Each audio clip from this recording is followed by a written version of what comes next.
สบายดีทุกคนจากเมืองโฮจิมินห์มื้อที่2มื้อที่บิดทำบ่ได้ถ่ายคลิปเนาะเพราะว่าการจราจรแล้วก็ฝนตกอีกและที่สำคัญตมอยู่สนามบินใช้เวลาประมาณ1ชั่วโมงสัวสิมาฮอดโรงแรมเฮาได้ใช้เวลาขนาดและคลิปนี้เฮายังบ่ได้เที่ยวที่เมืองโฮจิมินห์เนาะเพราะว่าเฮาจะพาทุกคนไป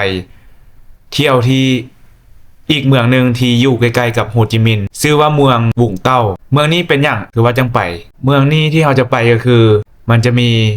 แลนด์มาร์คสำคัญนั่นก็คือรูปปั้นพระเยซูที่ใหญ่ก้อนรูปปั้นพระเยซูอยู่ที่บราซิลในเมืองริโอเดจาเนโรและจะเป็นแบบใดเฮาไปเบิ่งพร้อมกันเลยทุกคนแต่ตอนนี้เฮากำลังจะเอิ้นรถแล้วก็ไปที่สถานีรถบัสใช้เวลาเดินทางประมาณ3 ชั่วโมงขึ้นนำรถติดแดไปทุกคนตอนนี้เฮากำลังจะไปละไปพร้อมๆกันเนาะไปเบิ่งพร้อมๆกันว่าเมืองวงเต้าเป็นแบบใดเดี๋ยวเฮาไปไกด์ไลน์ให้ทุกคนเบิ่งก่อนว่ามันดีบ่ถ้ามันดีแท้ๆทุกคนก็ตามมาได้ทำกันเกตคนตอนนี้เฮาฮอดที่เมืองวงเต้าเป็นที่เรียบร้อยแล้วใช้เวลาเดินทางจากเมืองโฮจิมินห์มาประมาณ3 ชั่วโมงและตอนนี้เฮาอยู่ที่หน้าสถานที่รูปปั้นพระเยซูและตอนนี้เรากำลังจะขึ้นไปขั้นใดที่รูปปั้นพระเยซูเนาะไปทุกคนไปนำกัน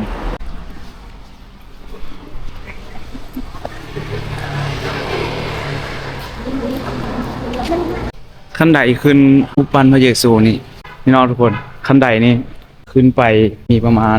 800เกือบ850คันย่างไปมื้อนี้อากาศตอนนี้ถือว่าร้อนปานเวียงจันทร์เลยตอนนี้อากาศตอนนี้ประมาณ30องศาอยู่ต่อหน้าเขานี่มันวิวทะเลที่เฮาขึ้นมาเพื่อจะไปเบิ่งรูปปั้นพระเยซูเนาะแต่ว่าตอนนี้ยังบ่ฮอดหากก็อีก300เมตรบ่850คันโอ้บ่ไหวแล้วเนี่ยนี่คือวิวทะเลเนาะเฮาส่งให้ทุกคนได้เบิ่งเลยอากาศตอนนี้โคตรร้อนเลยแต่ว่าเมืองนี้แนะนำถ้าทุกคนบ่มักความวุ่นวายจากเมืองถ้าทุกคนแบบเบื่อความวุ่นวาย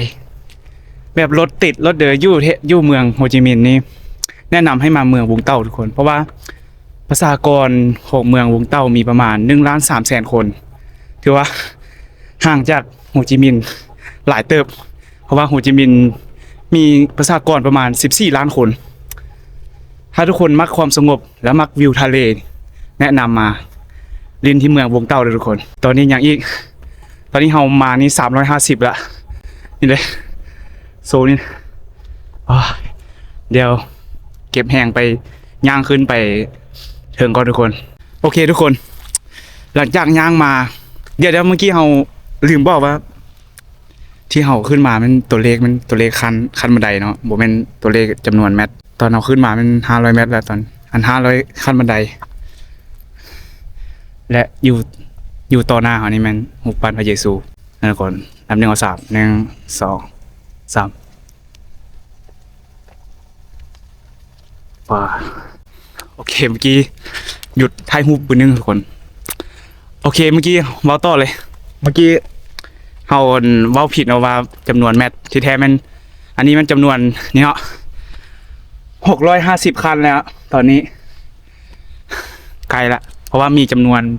มีประมาณ800คัน800กว่าคันต้องเตรียมตัวเตรียมใจนะเตรียมตัวเตรียมใจในการขึ้นมาเพราะว่าแต่ว่าถือว่าคุ้มเพราะว่าเบิ้งวิวข้างหลังนี่ทุกคนนี่คือวิวทะเลในเมืองวงเต้าและต่อหน้าเราก็คือนี่เนาะรูปปั้นพระเยซูซึ่งเป็นรูปปั้นที่ใหญ่ก็รูปปั้นที่อยู่เมืองริโอเดจาเนโรในประเทศบราซิลถ้าบ่นับฐานเลยประมาณ32 เมตรแต่ถ้าบ่นับฐานถ้านับแต่รูปปั้นซื่อๆแม่นรูปปั้นอยู่เมืองวงเต้าจะสูงก่อนอยู่ที่เมืองริโอเดจาเนโรประมาณ2 เมตรแต่ถ้ารวมฐานนำเมืองริโอจะสูงกว่า2 เมตรสำหรับรูปปั้นพระเยซูตัวนี้สร้างขึ้นในปี1974เปิดอย่างเป็นทางการประมาณปี1993ตอนที่เขาขึ้นไปถึงก็เนาะก่อนชิบหายตอนนี้โอเคทุกคน ไปนั่งพักอีกนิดนึงก่อนหลังจากเราย่างลงมาเนาะจะมีห้านขายเครื่องอยู่เราเลยซื้อกระแลมมะพร้าวมาเนี่ยเขียนว่า go for go for go for go for โกฟูเจลาโต้ประมาณนี้ก็เลยมะพร้าวมาลองซิมเบิ้งกันว่าจะเป็นยังไงเนาะมาเบิ้งกันเมื่อยแห้งอย่าหาทำด้วยทุกคนอย่าหาทำด้วยทุกคนบ่ได้กินอันเดิมมาเลยกินแต่น้ำอย่างเดียวแล้วมาย่างขึ้นไปขั้นใด800กว่าคันบวกกับอากาศที่30องศา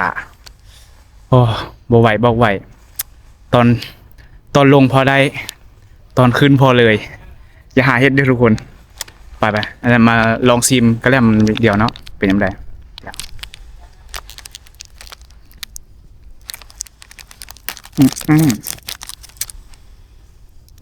กินมะพร้าวมาเต็มเลยเดี๋ยวแป๊บหนึ่งนะขออนุญาตแกะนิดนึงก่อนโอเคทุกคนแกะเรียบร้อยละ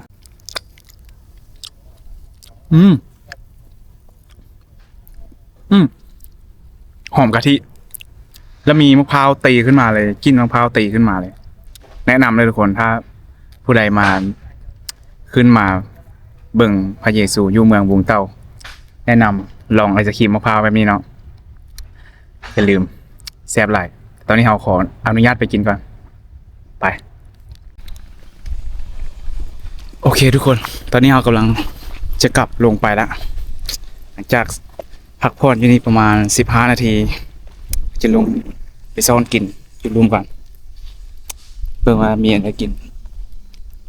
นี่คือวิวทะเลวิวทะเลอา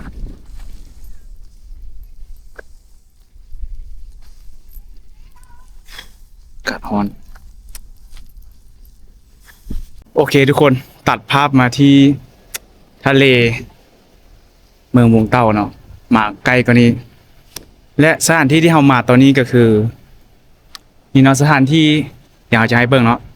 สถานที่ที่ทุกคนอาจจะได้เห็นใน TikTok แน่นอนเพราะมันเป็นไวรัลเป็นอีกหนึ่งจุดแลนด์มาร์คที่สำคัญของเมืองบุงเต้าเนาะที่หากก็สร้างใหม่นี่เนาะประมาณนี้เลยชื่อว่า3ทางหากก็สร้างแล้ว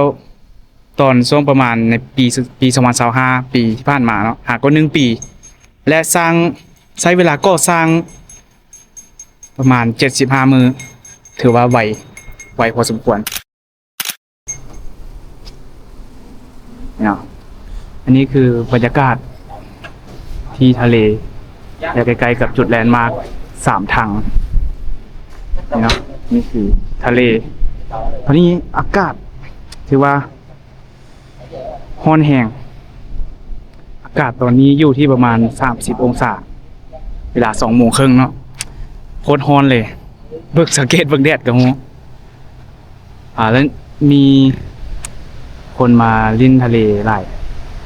แต่ว่าช่วงคนหลายน่าจะเป็นช่วงตอนแรกเนาะว่าตอนนี้ยังร้อนอยู่มีผู้ใดมาเที่ยวกันได้แต่ถ้าตอนแรงน่าจะหลายกว่านี้เป็นจุดแลนด์มาร์คใหม่ที่หากก่อสร้างในปี2025เนาะถ้าทุกคนมาที่เมืองบุกเต้านี่ต้องผ่านมาเพราะว่าห่างจากจุดพระเยซูประมาณ2 กิโลขี่รถมาก็ได้ย่างมาก็ได้แต่ถ้าตอนแรงแนะนำให้ย่างมาก็ได้ชิวๆเลยติดริมทะเลแบบนี้แต่ถ้ามาตอนสวยแบบนี้แนะนำให้ขี่รถทุกคนบ่ไหวย่างขึ้นคันไดเมื่อกี้เกือบบนรถนั่นก็จบเพียงเท่านี้คลิปสำหรับคลิปบุงเต้าของเราเสียดายที่เราบ่ได้พักอยู่เมืองบุงเต้าจะคืน2 คืนเสียดายขนาดนั้นอันนี้มาแบบปุ๊บปั๊บมาสวยกลับค่ำถ้าทุกคนมานี่แนะนำให้มาพักจะคืน2 คืนซะ2 คืนนี่พอดีเลยเพราะบรรยากาศมันดีเลยติดทะเลแบบนี้ถือว่าทะเลจะบ่งามเท่าไหร่แต่มันก็วิวดีอยู่